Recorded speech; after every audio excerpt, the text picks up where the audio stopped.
Hello guys, नमस्कार। आज एक बार फिर हम आपके सामने कुछ खाना बनाने के लिए जा रहे हैं। तो देखिए, आज हम दाल बनाने के लिए जा रहे हैं, जिसमें सहजन का पत्ता डाल करके आज दाल बनाएंगे। तो इसके लिए जो हम पहले पेड़ से पत्ता तोड़ के लाए हैं, इसको अच्छी तरह से धोने के बाद एक एक पत्ता को अलग कर लेते हैं डंडी से। इस तरह से जो है हमें सभी पत्ता को अलग कर लेते हैं। ये देखिए, एक एक करके हमने सभी पत्ते को अलग कर लिया है। अब जो है हम दाल बनाएंगे, इसको डाल करके, जिसके चलते जो है देखिए हम कुकर में लाहर का दाल डालते हैं।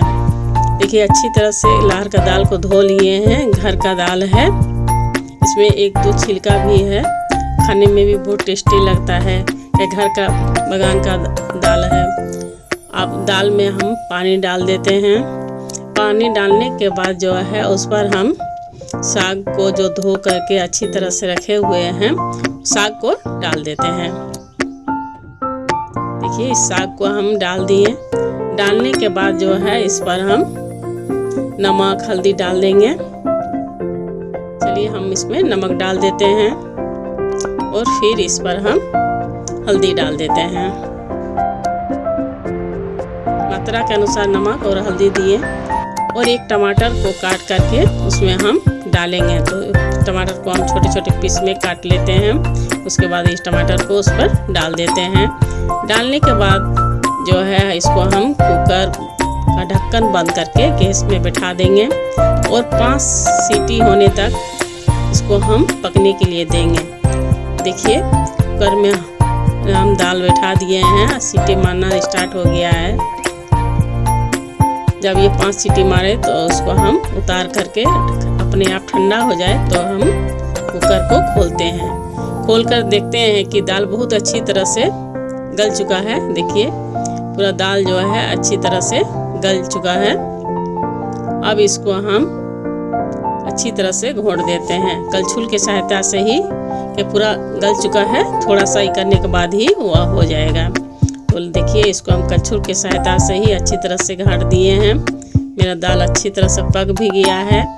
चलिए, इसको हम एक अलग बर्तन में निकाल लेते हैं। अब हम इस पर छोंक लगाएंगे। तो इसमें छोंक लगाने के लिए कलछुल से ही हम छोंक लगा देते हैं। तो इसमें हम पहले 2 चम्मच तेल डालते हैं और इस पर हम जीरा, सूखा मिर्चा और कड़ी पत्ता डाल करके दाल को छोंकेंगे। ये देखिए, हम सब डाल दिए हैं। तेल मेरा जल गया है। अब इसको जो है हम दाल में छोंक लगा देते हैं। देखिए, हम दाल में छोंक लगा दिए।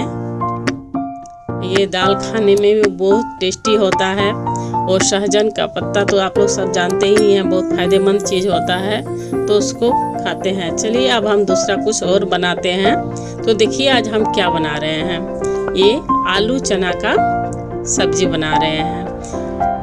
आलू चना का सब्जी बनाने के लिए हम चना को रात को ही 1 कप फूलने के लिए दे दिए थे। मेरा चना बहुत अच्छी तरह से रात को ही फूल गया था। अब उसको हम सब्जी बनाते हैं। तो चलिए, अब हम कुछ प्याज लहसुन ये सब पीस लेते हैं। तो देखिए, ये प्याज लहसुन मिर्ची ये सब हम अच्छी तरह से छुड़ा लिए हैं और इसको इसमें डालकर, इस जार में डाल करके छोटे छोटे पीस में काट लेंगे। तो चलिए, इसको हम डाल देते हैं और इसको ढक्कन लगा करके इसमें पीस लेते हैं। तो देखिए, इसमें छोटे छोटे पीस में कट जाता है। एकदम हमको मिक्सी में नहीं पीसने की ज़रूरत है। इसी में बहुत अच्छी तरह से देखिए छोटे छोटे पीस में कट गया है। इसको हम एक अलग प्लेट में निकाल लेते हैं। ये बहुत आसानी से इसमें कट जाता है। चलिए, इसको निकाल लेते हैं। अब इधर हम कढ़ाई बिठाए हैं। देखिए, कढ़ाई भी मेरा गरम हो गया है।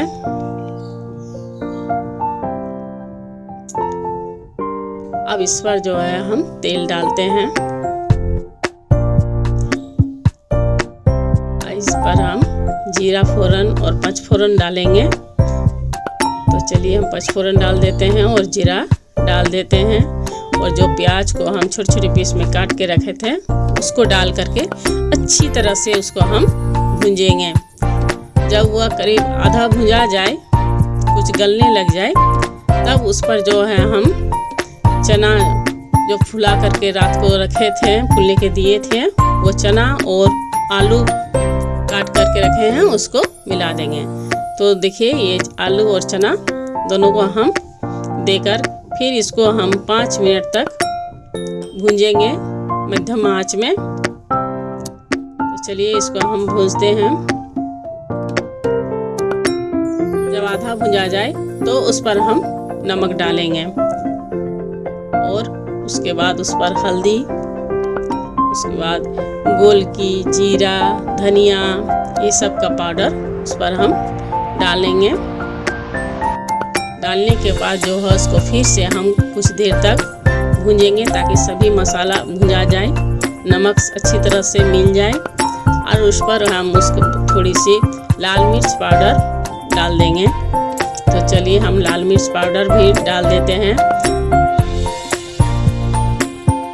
अपने मात्रा के अनुसार ही डालेंगे, जो जितना तीखा खाता है उसी हिसाब से दीजिएगा। मेरा अच्छी तरह से भुजा गया है आलू चना।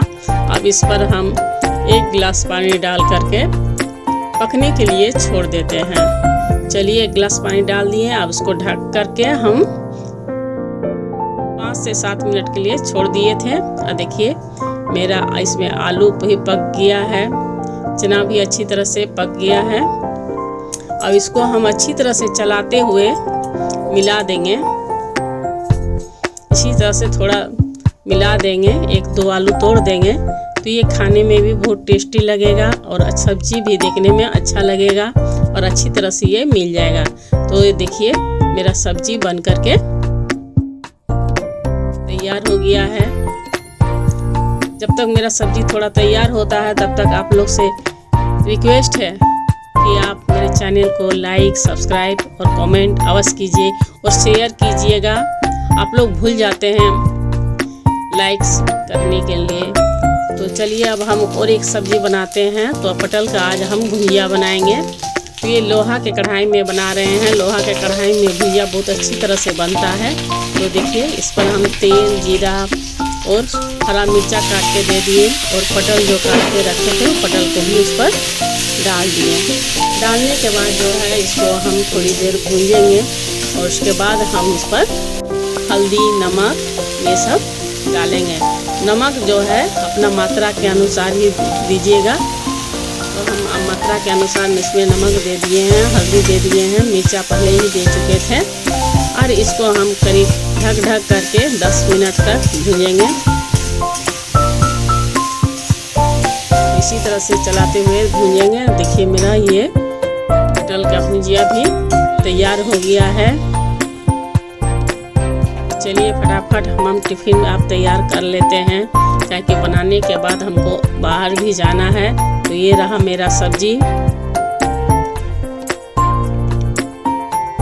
जो बनाए। अब रोटी जो पहले ही बना चुके थे हम, रोटी और पटल का भुजिया, तो उसको हम भर लेते हैं टिफिन में। टिफिन में ले करके फिर हमको अभी बाहर जाना है। तो चलिए हम रोटी भी इस पर डाल देते हैं। मेरा पूरा टिफिन भी तैयार हो गया, मेरा खाना तैयार हो गया है। कैसा लगा देख करके आप लोग बताइएगा। आप लोग भी बनाइएगा, कमेंट कीजिएगा, शेयर कीजिएगा। तो देखिए मेरा टिफिन तैयार हो गया। हम खाना भी खा लेंगे, टिफिन ले करके अब निकलेंगे। आप लोग लाइक कमेंट अवश्य कीजिए।